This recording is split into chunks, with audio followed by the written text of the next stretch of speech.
Halo teman-teman, seperti yang kita tahu, dunia sedang dilanda pandemi COVID-19 dan berbagai cara sudah dilakukan untuk meredam penyebaran virus ini, mulai dari social distancing, tracing, hingga PPKM. Namun semua itu tidak bisa menjadi solusi permanen selama masyarakat masih rentan tertular ke virus COVID-19. Disinilah vaksin berperan penting untuk menekan penyebaran COVID-19. Apa itu vaksin? Dan bagaimana cara kerjanya? Inilah cerita vaksinku. Menurut alo dokter, vaksin adalah zat atau senyawa yang berfungsi untuk membentuk kekebalan tubuh terhadap suatu penyakit. Kandungan vaksin dapat berupa bakteri atau virus yang telah dilemahkan atau dimatikan.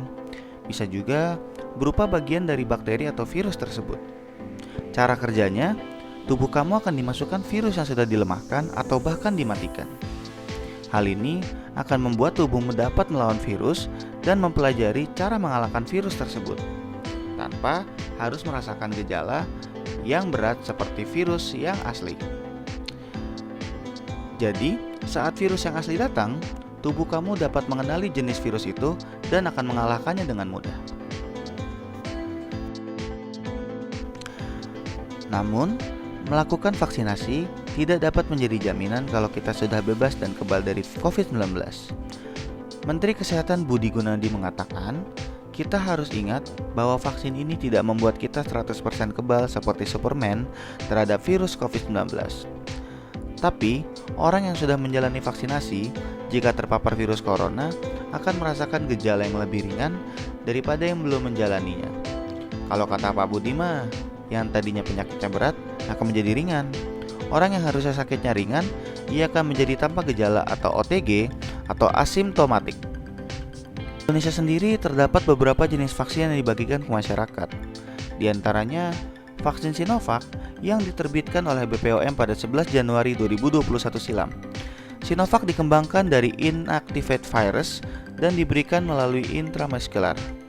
Setiap orang mendapatkan 2 dosis vaksin yang masing-masing berukuran 0,5 ml dan tiap dosis diberikan dengan interval 28 hari. Lalu ada vaksin AstraZeneca yang diterbitkan oleh BPOM pada 22 Februari 2021 silam.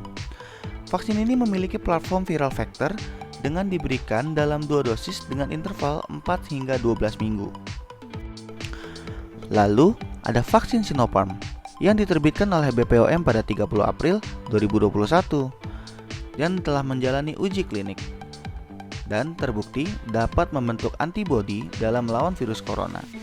Vaksin ini diberikan dengan 2 dosis dengan interval 21 hingga 28 hari. Lalu ada vaksin Moderna. Vaksin COVID-19 Moderna merupakan vaksin yang berbasis messenger RNA yang pertama kali dipakai di Indonesia. Pemberian vaksin Moderna seperti vaksin COVID-19 dengan injeksi intramuskular, dosisnya 0,5 ml dengan 2 kali penyuntikan dalam rentang waktu 1 bulan. Terakhir, ada vaksin Pfizer yang merupakan vaksin berbasis RNA yang banyak digunakan di Eropa maupun Amerika Serikat.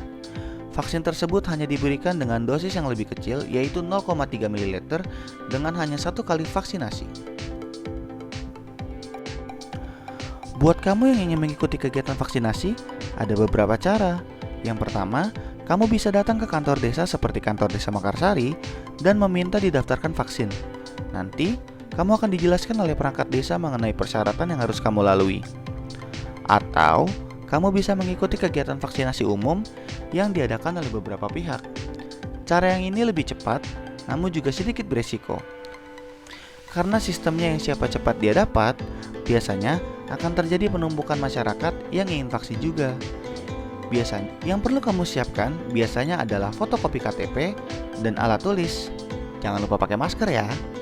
Setelah melakukan vaksinasi, kamu akan mendapatkan SMS dari 1199 yang berisi kamu telah berhasil melakukan vaksinasi beserta jadwal dan lokasi vaksin, serta menginformasikan sertifikat yang sudah dapat diunduh melalui link yang ada pada SMS tersebut.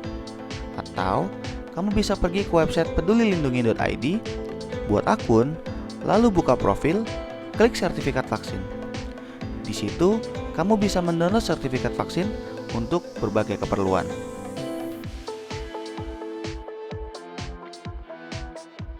Memang apa sih guna sertifikat vaksin? Di masa PPKM saat ini, sertifikat vaksin digunakan untuk berbagai keperluan.